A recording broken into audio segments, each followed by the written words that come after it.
Hello, it's me, Rev Lindy, on today talking you through what your ceremony might look like on the day. Now this is something I'll already have gone over with you in our very first Zoom meeting, but I also know that meeting was really just about me dumping loads of information on you. So I thought it might be helpful to give you that again, and you can watch it as many times as you like, to get an idea of what your ceremony might look like, and so that you can start thinking about the different elements that you might want to put in your ceremony. Because although I'm going to talk you through what a ceremony might look like, please remember that all my ceremonies are completely bespoke. We start with a blank sheet of paper and we shape your ceremony together around you as a couple. So this is just to give you an idea.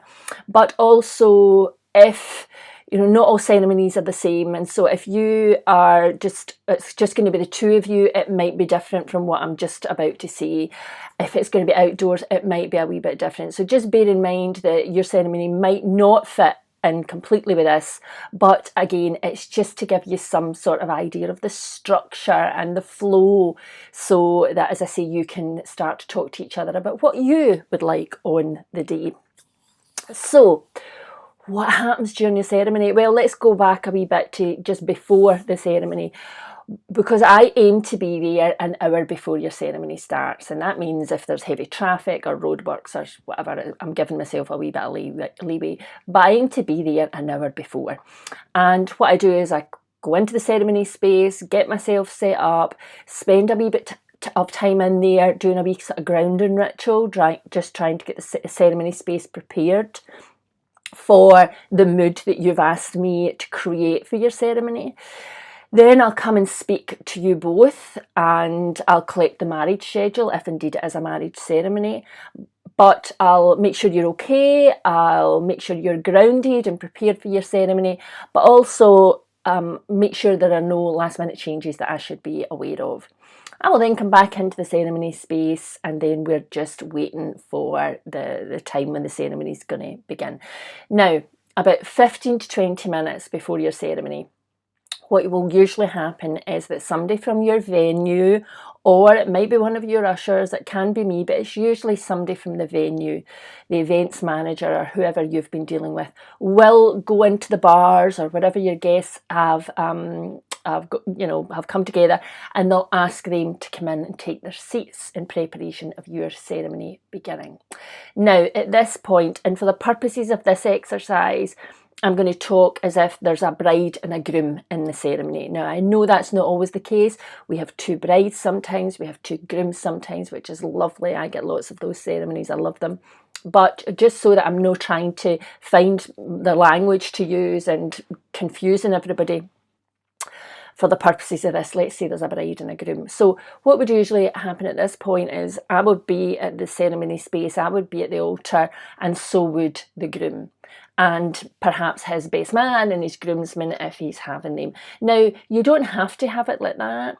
The groom can wait outside, and then I can announce him, and you can make your own entrance, your own piece of music. But if I'm being honest, most grooms prefer to do it the traditional way, so they're standing there beside me waiting.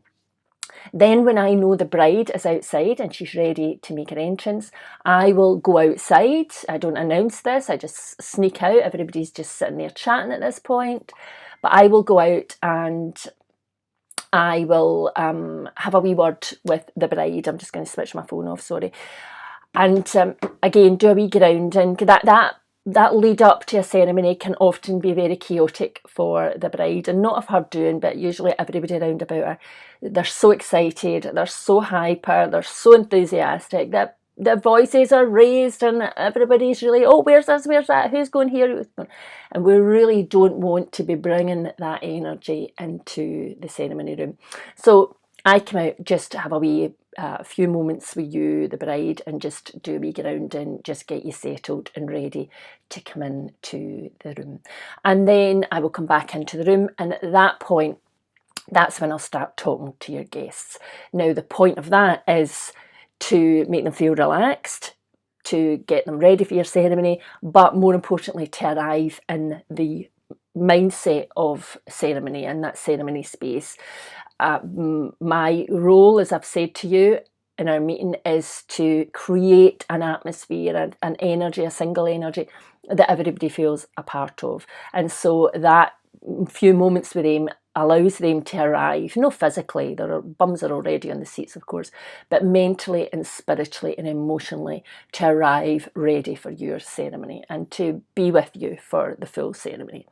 When I've done that, and that doesn't take very long, but when I've done that, I will then ask everybody to be upstanding and to turn to welcome our beautiful bridal party. And the bride and her team will make their entrance however they're going to do that. It's usually flower girls, page boys, bridesmaids, maid of honour, and then the bride escorted by her mum or dad or brother, sister, whoever it might be. But you can do that part however you want to do it.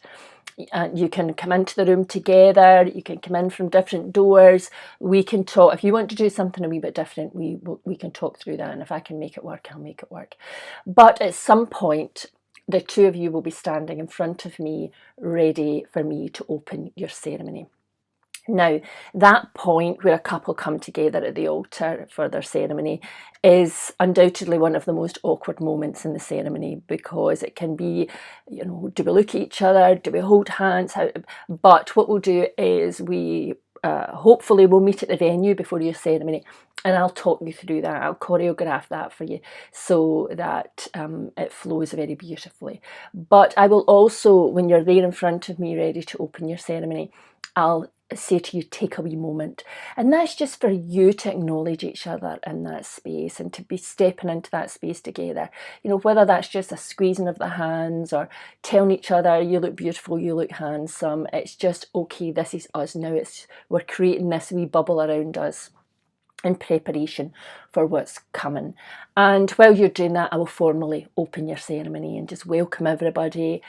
Make them feel part of the ceremony. I believe that's very, very important, so that your guests don't just think they're not just sitting back watching as observers. They are participants. They are involved in the ceremony and very much a part of it.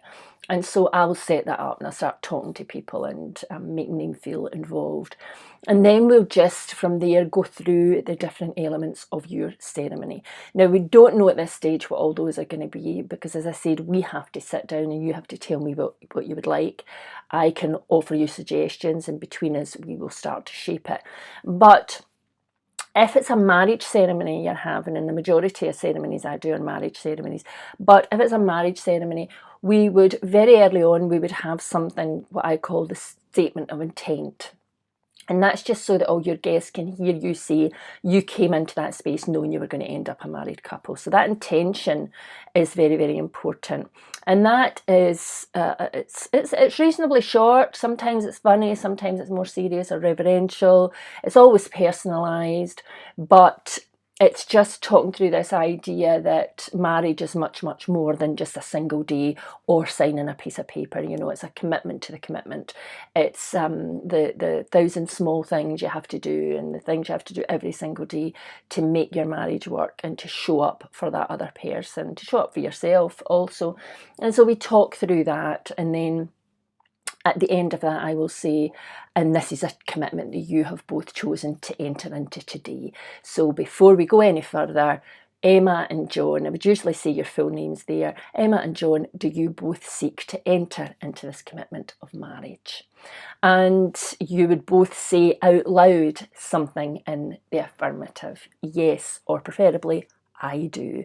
Now, if it's not a marriage ceremony, we could, if it's a commitment ceremony, or even a pledge renewal, a vow renewal, we could still have the statement of intent in there. We just don't have words like marriage in it, because it's not a marriage, it's something different.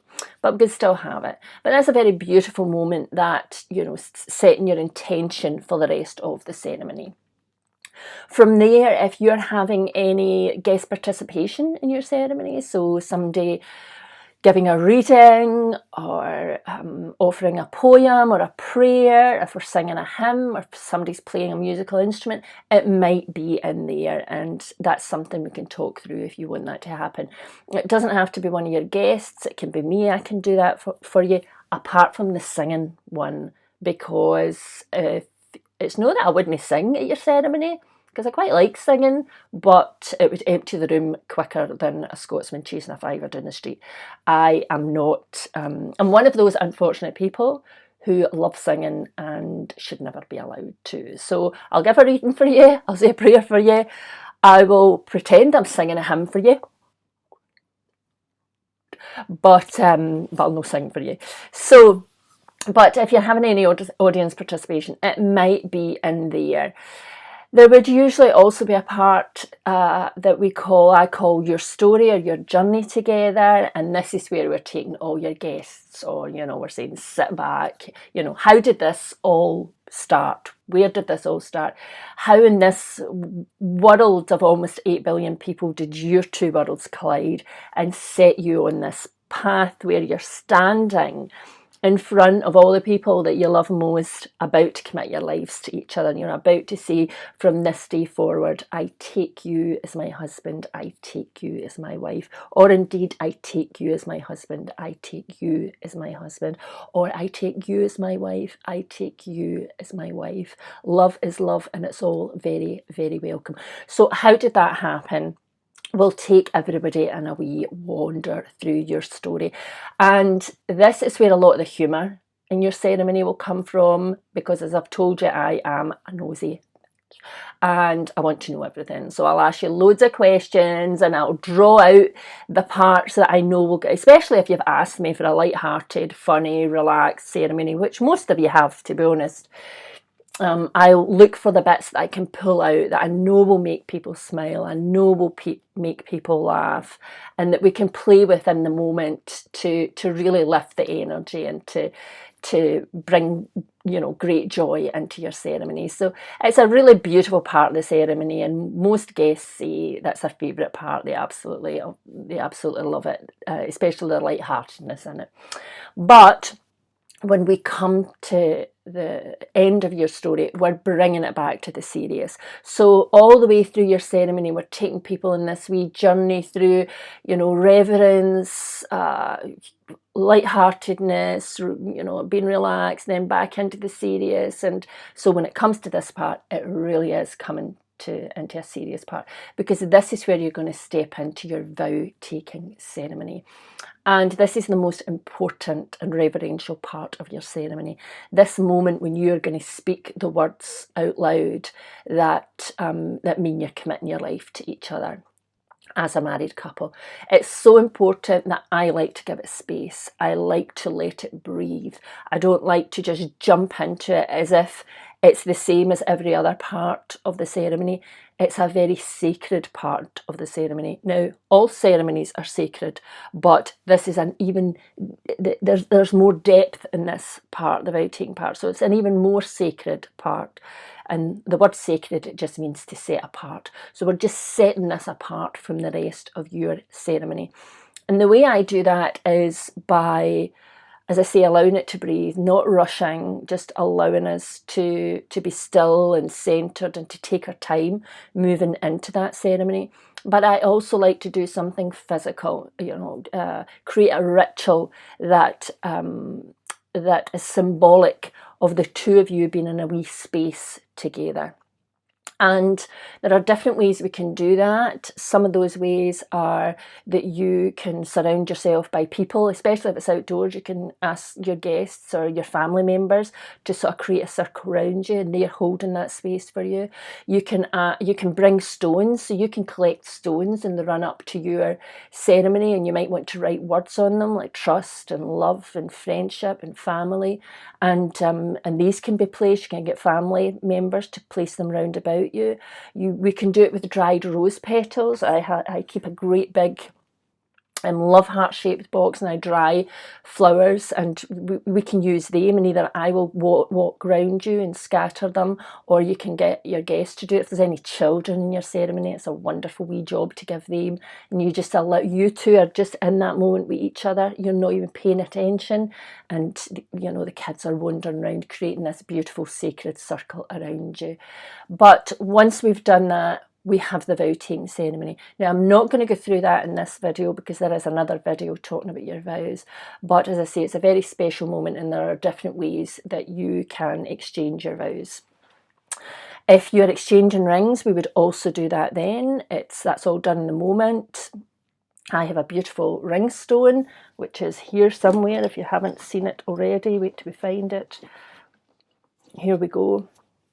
So this is the beautiful I Do ring blessing stone. This I got this in the Outer Hebrides of Scotland, some of the oldest stone in the world there, and it's been blessed in ritual in the Callanish stones in the Outer Hebrides, so that whoever rings are placed in it are also blessed. So this is on a stand, the rings are placed in there, and then we bless those rings in the presence of all your family and friends, and then you will each take each other's ring and you'll put it on. As I say, it's all done in the moment. If you're having any of the beautiful rituals, hand fasting rituals, so here's some of my hand fasting ribbons. If you're using the I Do ones, it's Harris Tweed, but there's more other videos talking about that. But if you're having any of the beautiful rituals, hand fastings, or the quake, it might be in there, you know, it might be in there. We don't know till we sit down and shape it, but that might be in there. And then after that moment, and I call that moment the threshold moment of your ceremony, because that's the part that changes everything. It's the part all your guests have actually come to witness. And so once we have crossed over that threshold, then we have what's called the declaration, which is me saying, here today in the presence of your family and friends, the people you hold most dear. If you believe, you know, if you've got people that have passed and can't be there, but you believe that spiritually they're there, we might see that in the presence of those who are here and those unseen.